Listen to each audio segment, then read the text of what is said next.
अस्सलाम वालेकुम।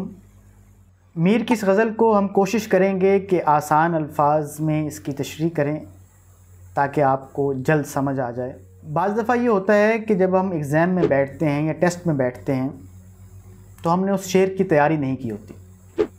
तो शेर की तशरीह करने का एक आसान फ़ार्मूला जो मैंने सीखा और जो मैं अपने शागिर्दों को उसी फ़ार्मूले को इस्तेमाल करते हुए उन्हें सिखाता पढ़ाता हूँ कि सबसे पहले आपने शेर को 2-3 दफ़ा पढ़ना है। हर शेर की अपनी एक कैफ़ियत होती है और फिर जो उसके मुश्किल अल्फाज हैं कहीं ना कहीं आपने ज़रूर सुन रखे होंगे, उनके मानी सोचने की कोशिश कीजिए। अगर उनमें से आपको 1-2 अल्फाज के मानी भी याद आ जाते हैं तो आप उस मिसरे का, उस शेर का एक मुबहम सा मफ़हूम ज़रूर बना सकते हैं।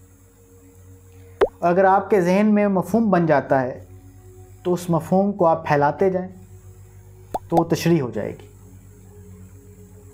तो तरीका यह है कि शेर पढ़ें, अल्फाज के मानी देखें, माना को मुख्तसर मफ़हूम में तब्दील करें और मुख्तसर मफ़हूम को तशरीह में बदल दें।